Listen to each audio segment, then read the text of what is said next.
Hi friends, welcome back to my channel. நாம இன்னைக்கு ஒரு சண்டே ஸ்பெஷல். இன்னைக்கு சண்டே என்ன ஸ்பெஷலா செய்யறங்கிறது தான் இந்த வீடியோல பார்க்க போறீங்க. இது ஒரு vlog-ஆ பார்க்க போறீங்க. வாங்க இன்னைக்கு சண்டே லஞ்ச் என்னென்ன பண்றங்கறத பார்க்கலாம். ஃபர்ஸ்ட் நான் வந்து சிக்கன் ஃப்ரை பண்ணலாம்னு பிளான் பண்ணிருக்கோம். அது சிக்கன் ஃப்ரை பண்றதுக்கு இங்க வாணல்ல எண்ணெய் ஊத்தி ரெடி பண்ணி வச்சிருக்கேன். சிக்கன் நல்லா க்ளீன் பண்ணி எடுத்து வச்சிருக்கேன். இங்க கருவேப்பிலை, பச்சை மிளகாய், ஹோல் கரம் மசால்ஸ் எல்லாம் எடுத்து வச்சிருக்கேன். எண்ணெய் காஞ்ச உடனே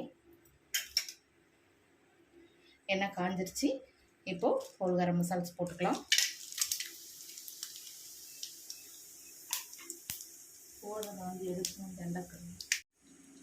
இப்போ ஹோல் கரம் மசால்ஸ்லாம் நல்லா வெடிச்சிருச்சு. இப்போ இந்த ஸ்டேஜில் பெரிய வெங்காயம், ஒரு மீடியம் சைஸ் பெரிய வெங்காயம் 2 எடுத்துருக்கோம், இதை ஆட் பண்ணிக்கலாம்.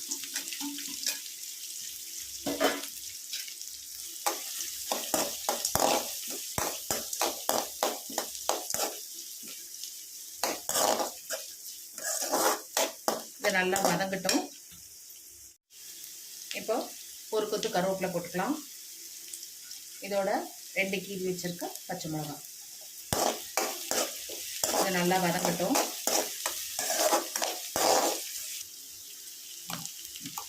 இப்போ வெங்காயம் நல்லா வதங்கிருச்சு. இஞ்சி பூண்டு பேஸ்ட்டு 1 ஸ்பூன் போட்டுக்கலாம்.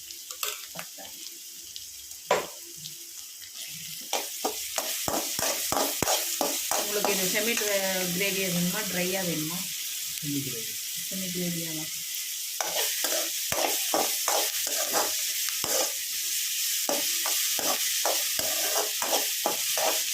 செமி கிரேவினா கொஞ்சம் தண்ணி ஊற்றி வைப்பாங்க. ட்ரையாக வேணும்னா அப்படியே எண்ணெயிலேயே அப்படியே நல்லா வறுத்து எடுத்தால்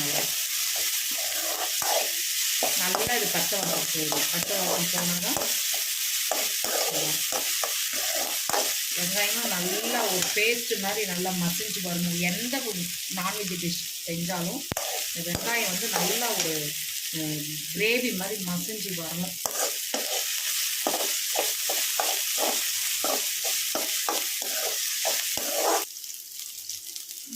இப்போ இந்த ஸ்டேஜில் தக்காளி, ஒரு தக்காளி மீடியம் சைஸ் எடுத்துருக்கேன், அதையும் போட்டு நல்லா மசியில் அழைச்சி நல்லா வதக்கிட்டுங்க. இஞ்சி பூண்டு பேஸ்ட் போட்டாவே கொஞ்சம் அடி பிடிக்க ஆரம்பிக்கும். அப்படி உங்களுக்கு அடி பிடிக்கிற மாதிரி இருந்தால் கொஞ்சமாக தண்ணி சேர்த்து வதக்கணும்.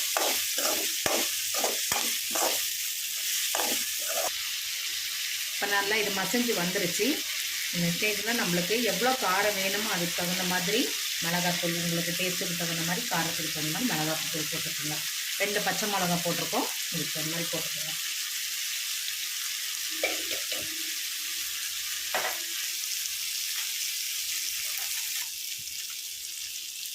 இப்போது டேஸ்ட்டுக்கு தகுந்த மாதிரி சிக்கன் மசாலா தூள் போட்டுக்கோங்க. உங்களுக்கு எவ்வளோ வேணுமோ, ஒவ்வொருத்தருக்கு போட்டால் அதிகம் போட்டால் பிடிக்காது, அதுக்கு தகுந்த மாதிரி போட்டுக்கோங்க.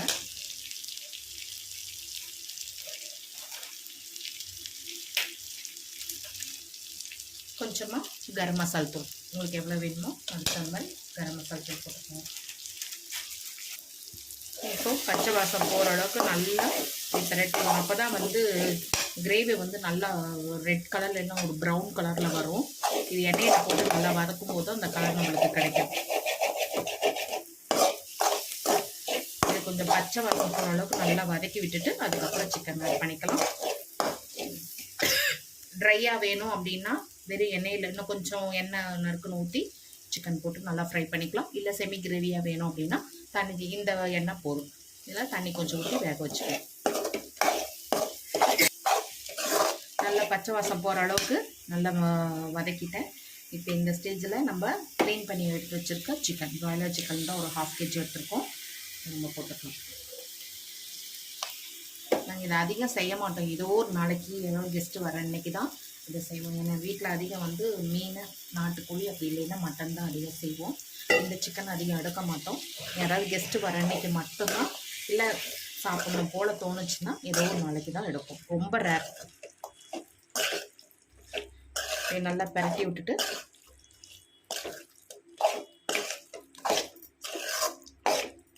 இதுக்கு தேவையான அளவுக்கு உப்பு போட்டுக்கலாம்.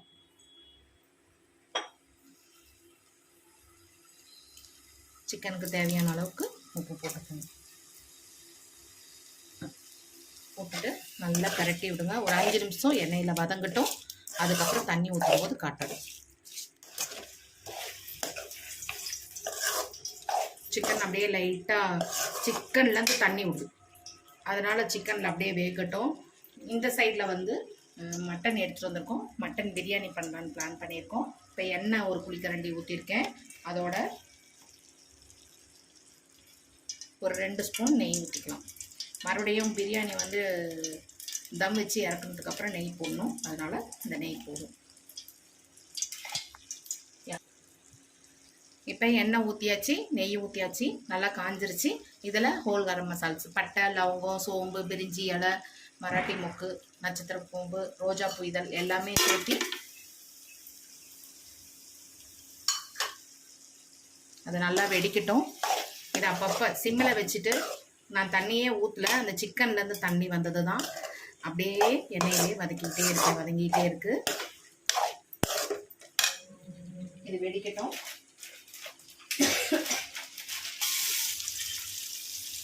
பெரிய வெங்காயம் போடுறதுக்கு முன்னாடியே சின்ன வெங்காயம் நல்லா செதைச்சி வச்சு போட்டுருவேன். நான் இந்த தடவை போடும்போது மறந்துட்டேன், அதனால் இதோடு சேர்த்து போடுறேன். நல்லா கிரேவி மாதிரி மசஞ்சு வரணும், அந்த அளவுக்கு நீங்கள் வதக்கினீங்கன்னா தான் பிரியாணி நல்லா டேஸ்ட்டாக இருக்கும்.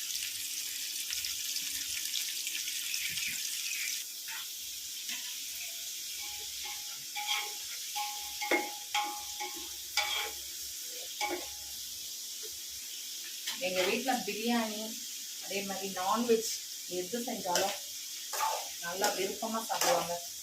அதுவும் நல்லா டேஸ்ட்டாக செஞ்சோம் அப்படின்னா இன்னும் ஒரு வாய் சேர்த்தி சாப்பிடுவாங்க.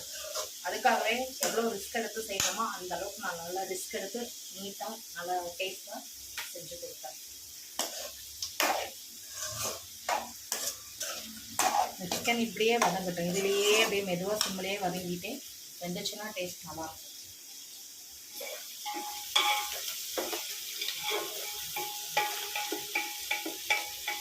அந்த ஒத்தடுப்பு வச்சு அதில் வச்சுருந்தோம்னா ஹீட்டு பத்தலை. இதில் ஒத்தடுப்பு வச்சு இன்னும் கொஞ்சம் நல்லா ஹீட்டு கிடைக்கும். கொஞ்சம் ஸ்லோவாக தான் பண்ணும், ரெடி ஆகும். ஓகேவா?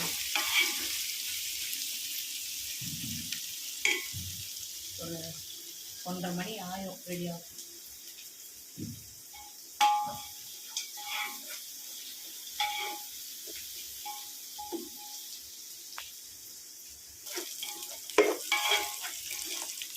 இப்போ பாருங்கள், நல்லா வெங்காயம் மசிஞ்சு நல்லா கண்ணாடி மாதிரி இது ஒரு மாதிரி ப்ரௌன் கலரில் பாருங்கள் ஆயிடுச்சு. இந்த ஸ்டேஜ் வந்ததுக்கப்புறம் நம்ம இஞ்சி பூண்டு பேஸ்ட்டு ஆட் பண்ணிக்கலாம்.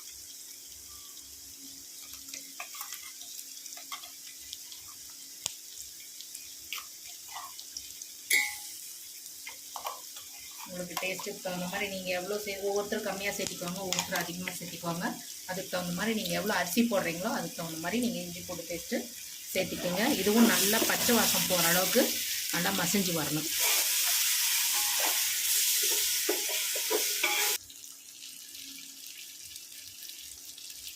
இப்போ நல்லா மசிஞ்சிருச்சு, கொஞ்சம் கிட்ட காட்டும்.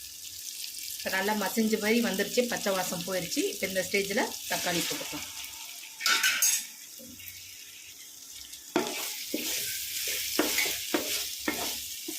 தக்காளியும் நல்லா மசிஞ்சு வரட்டும். இப்போ இந்த தக்காளியோடு சேர்த்து நம்ம தேவையான அளவுக்கு புதினா போட்டுக்கலாம். நான் ஒரு கைப்பிடி புதினா போட்டுக்கிறேன். நல்லா க்ளீன் பண்ணி எடுத்து வச்ச புதினா இதுவும் இதோட சேர்ந்து நல்லா வதங்கி வரட்டும். தக்காளியோடு சேர்ந்து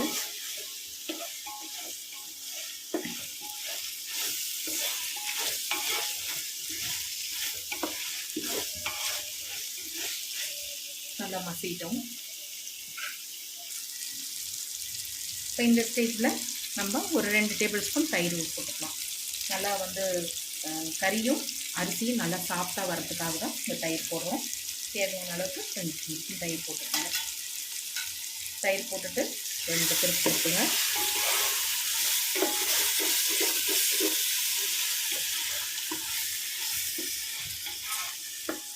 இதுலேயே நம்மளுக்கு தேவையான அளவுக்கு மிளகாத்தூள் போட்டுக்கலாம்.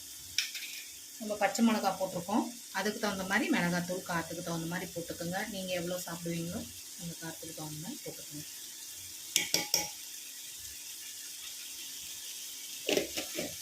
இந்த ஸ்டேஜில் மிளகாத்தூள் போட்டிங்கன்னா கொஞ்சம் நல்ல ஒரு ரெட் கலரில் நம்மளுக்கு பிரியாணி கிடைக்கும்.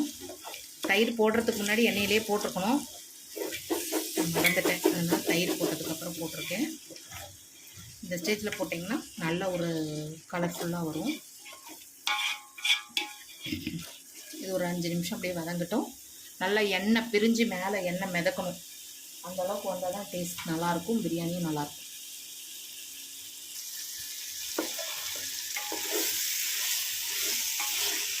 இது நல்லா எண்ணெய் பிரிஞ்சு வருது. இந்த ஸ்டேஜில் நம்ம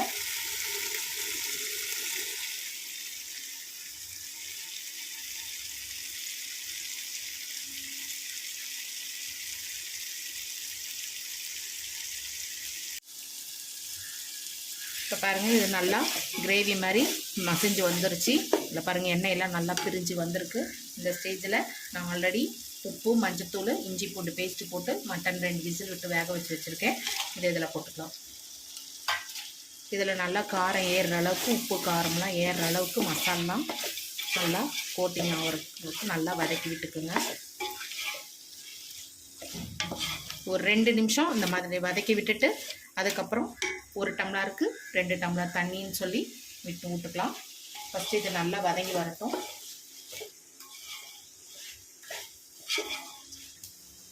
இப்போ இந்த ஸ்டேஜில் மட்டன் வேக வச்சு தண்ணி எடுத்து வச்சுருக்கேன். இது ஒரு சொம்பு ஊற்றிக்கிறேன். 1 டம்ளர் அரிசிக்கு 1 சொம்பு தண்ணி ஊற்றலாம். நான் 2 டம்ளர் அரிசி போட்டிருக்கேன். இப்போ இதில் 2 சொம்பு தண்ணி ஊற்றணும். இப்போ இதில் ஆர்டினரி வாட்டர் 1 சொம்பு ஊற்றிக்கலாம். இப்போ 1 சொம்பு தண்ணி ஊற்றிக்கலாம். இப்போ 2 டம்ளர் அரிசிக்கு 2 சொம்பு தண்ணி ஊற்றிருக்கேன். இப்போ இதுக்கு தேவையான அளவுக்கு உப்பு போட்டுக்கலாம்.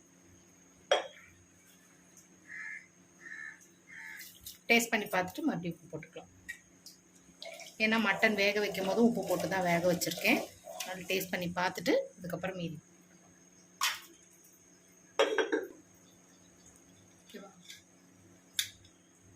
நல்ல தண்ணி கொதிக்குது. இந்த ஸ்டேஜில் புல்லட் அரிசி ஊற வச்சுருக்கேன், போட்டுக்கலாம்.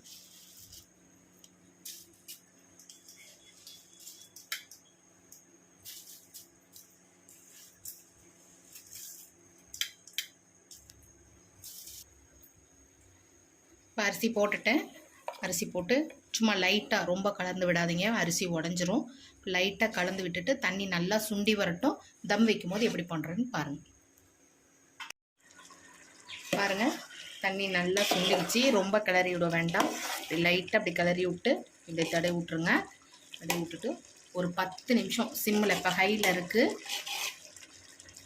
தம் வச்சு விட்டு ஒரு 10 நிமிஷம் வந்து சிம்மில் வச்சுக்கலாம்.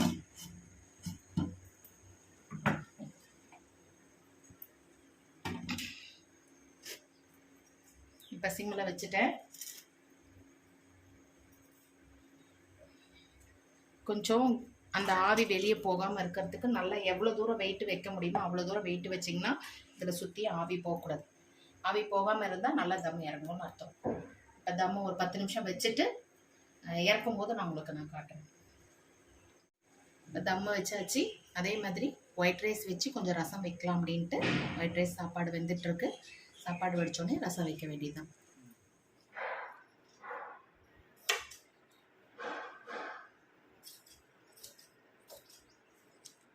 அங்கே பிரியாணி தம் இறங்கிட்டு இருக்கு. தம் வச்சு விட்ருக்கேன். அப்படியே சைட் பை சைடில் கொஞ்சம் அப்படியே வந்து ப்ளவுஸும் ஸ்டிச் பண்ணலாம் அப்படின்ட்டு நடுவில் வந்து அப்படியே ப்ளவுஸும் வெட்டி தைச்சிட்ருக்கேன்.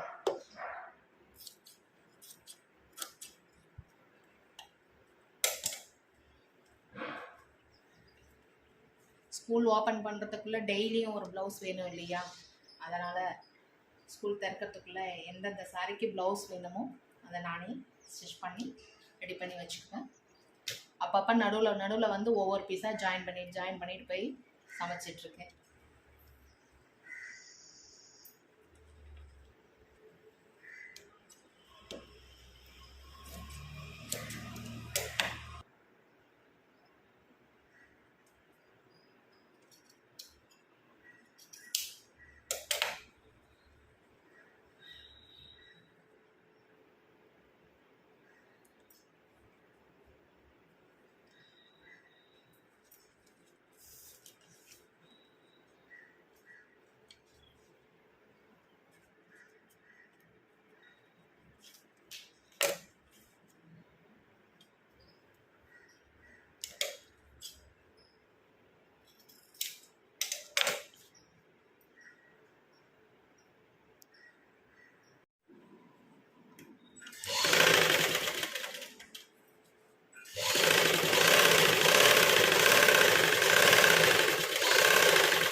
பிரியாணி தம் வச்சு இறக்கியாச்சு. ஒரு 10 நிமிஷம் கழிச்சு திறந்து பார்க்கலாம்.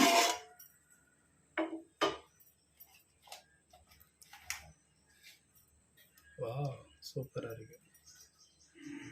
இந்த அரிசி மேலே பார்த்த மாதிரி இருக்கணும். இந்த அரிசி பாருங்க, வெந்ததுக்கு அப்புறம் மேலே பார்த்த மாதிரி இப்படி இப்படி நீட்டிகிட்டு இருக்கும். இப்படி இருந்துச்சுனாவே பிரியாணி நல்லா பதமாக வந்துருச்சுன்னு அர்த்தம். அது மேலே கொஞ்சம் நெய் போட்டுக்கலாம். நெய் போட்டுட்டு கொத்தமல்லி தழை போட்டு கார்னிஷ் பண்ணிக்கலாம்.